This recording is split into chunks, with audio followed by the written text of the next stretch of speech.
sure if you have that line through yours. Yeah. Okay. Phil's working. Phil's working on it. It was not exactly the I'd say the end result was probably kind of what we expected. Having to close the game out. There's a very good team, but obviously thrilled with that with the way we handled the last half of the first half. Obviously, our spurt ability was on display with the shooting. Obviously, we were not good defensively, but then I thought we were great for a while to the last 10 minutes of the first half, and then listen, I to score just 26 in the second half. I mean, credit them; they're a top 25 defense. But I thought we got some great threes, and then we had some times where we took harder shots when we drew two on the ball, and we should have sprayed the ball to somebody that was open. 11 assists in the game is disappointing. But the 7 turnovers was, there we go. The 7 turnovers was a step forward for us. We were better with the ball.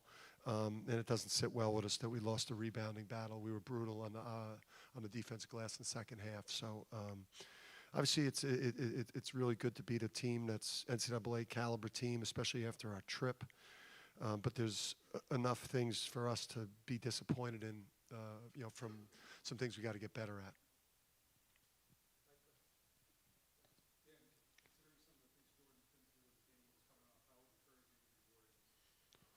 It was, yeah. I mean, it was. I just think like some of the games in Portland with the concussion, he missed the time, and just trying to find a rhythm, and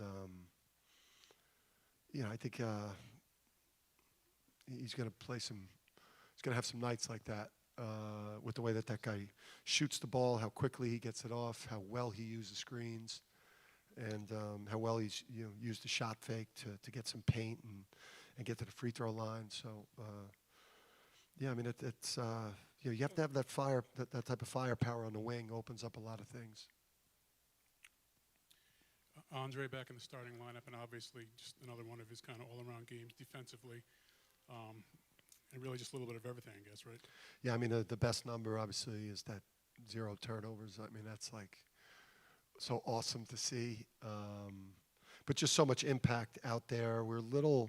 Third foul, we were, kind of struggling over when to bring him back because he's such an aggressive defender. So you're like, how much do I sit him?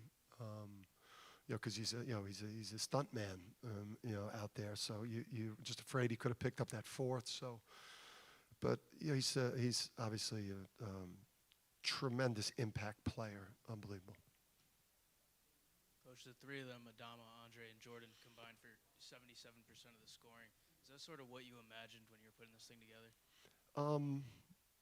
I thought, some of our other guys that have been really giving us quality production just, had a game where they didn't make shots or, they just did.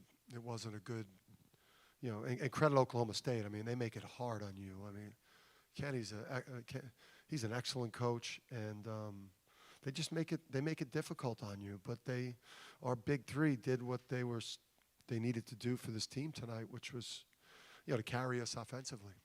Dan, you had talked yesterday about not drinking the poison, and how did you like your team's focus, going into the game? I thought it was good. I mean, obviously, shout out to the crowd. I mean, students.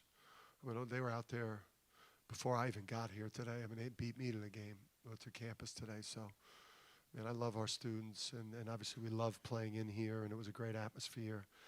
I just think if we stray from our identity and stray from the things that we emphasize in practice every day, we become vulnerable. And we don't. Again, I don't like we don't. We emphasize to everyone in our program to stay. You want to post something because it's part of their world, but just stay off of social media. Don't read what's being said about you. Just keep yourself focused on what you're doing today. Yeah, Coach, you talked about fans staying way early for this game, but what type of that have you seen that type of fan reception lately? I mean, again, I'm not on social, that way, but I'd imagine, the UConn fans are, obviously really excited, and you know, when it's filled, when I come to the arena an hour before the game, and walk in here and kind of walk down the stairs, and you see the student section full like that. I mean, it's like, you know that you're in Big East season, or you're playing big games now. So it's one of the best fan bases in the country. Anybody else? Dan, now, what did you see when you were looking at film of Calcaterra where you thought he would fit in here? You thought he could play a role? Well, I wasn't so. I mean, I liked Joey's. I liked the synergy. We liked the games. We liked, you know, his accomplishments and production and his career. But I became really sold on Joey when we spent a couple days with him and his parents, and you see the pedigree, and you see the confidence and just that pedigree. You know, like, it's just a sharp guy that believes in himself, and yeah. So, you know, Joey, you know, I mean, Joey couldn't have played better in 10, and, you know, probably, you know, deserved to play, you know, probably 15 or more today. You know, I'll get him in earlier. He's earned that.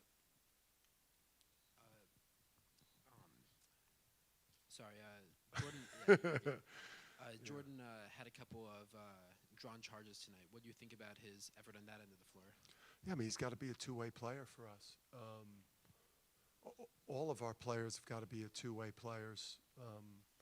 You can't win anything significant unless you play elite-level defense. And,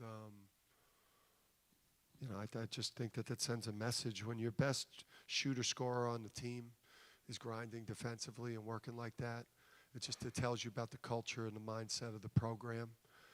He's not out there auditioning for the NBA. He's out there trying to win for UConn, and that's what our culture is all about. Dan, when you're on a roll like this, is it tough to have a couple days off now? I mean, you guys don't play again until next Wednesday. No, we need it. That West Coast swing, I don't know how Carolina even played last night.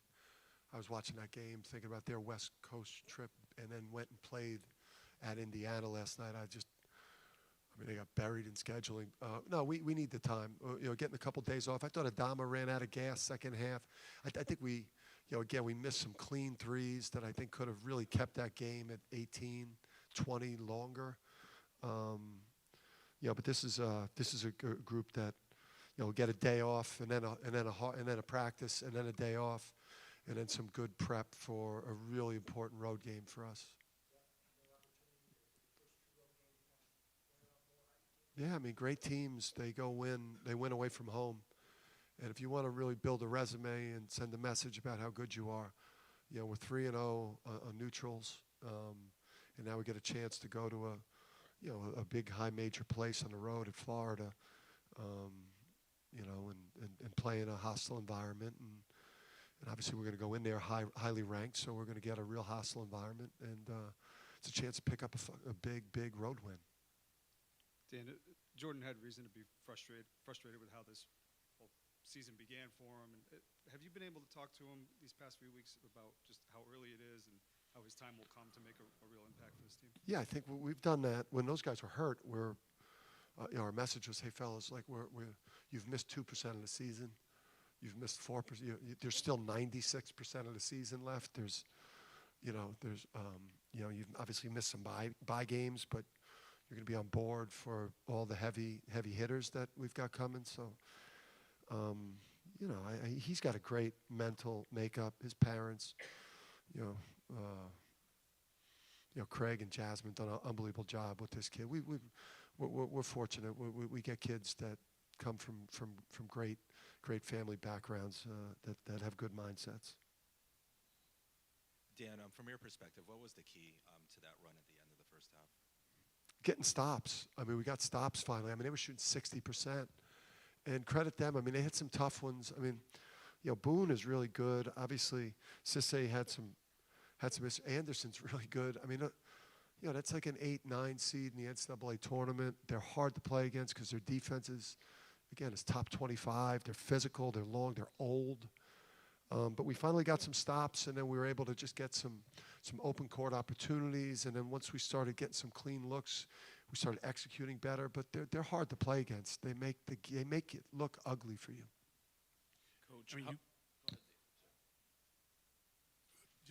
I mean, you won Sunday night with Jordan and Adama not doing much. Tonight, they did a lot. It's just another testament to just kind of like different guys every night. Yeah, depth, and it's just something that you just the group has got to accept. It's like, for me, the longest run I've had in college, I think we got 18 in a row at Rhode Island, and the thing about that team was they celebrated each other's success.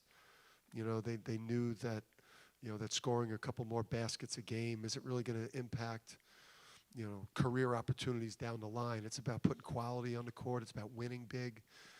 Winning big does more for your career than scoring empty point numbers on a losing team. So, it's all about keeping that mentality and that culture, all about winning and celebrating when it's other people's night to have the good offensive game.